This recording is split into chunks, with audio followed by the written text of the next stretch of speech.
Immune-mediated bone marrow failure is a group of diseases in which there is an immune-mediated attack to hematopoietic stem cells.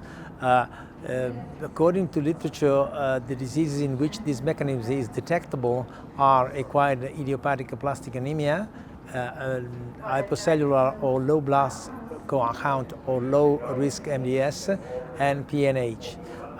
The starting point is an immune attack to the hematopoietic stem cells that for some reasons become recognizable by the immune systems, and then further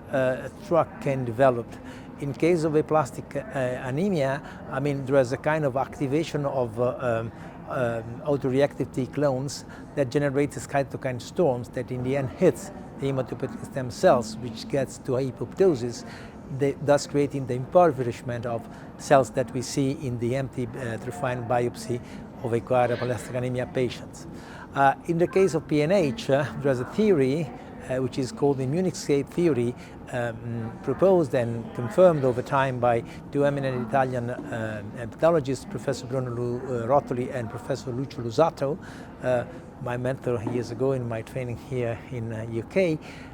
by which when you have a normal marrow and you get in some hematopoietic stem cells a somatic mutation which hits the PIGA gene, you get a cell that is somehow spared by the immune attack whenever this occurs. So if the immune attack hits the normal stem cells, the PIGA mutated cells is spared, and over time, still continuing the immune attack, these PIGA cells takes an advantage proliferating and taking the lead of a hematopoiesis, so becoming basically the predominant cells which are populated the bone marrow. So here we have an imperfect event, somatic mutation that generates faulty cells that takes the lead and somehow generates some hematopoiesis that otherwise would not have occurred, because in aplastic anemia we have an empty marrow and so we have no hematopoietic stem cells. Finally, in MDS, what are called low-risk MDS or hypoplastic MDS, which are also called hypocellular MDS, we have a mutation occurring in hematopoietic stem cells that can generate a proliferative advantage. This may trigger an immune attack reaction that in turn may increase the mutation load,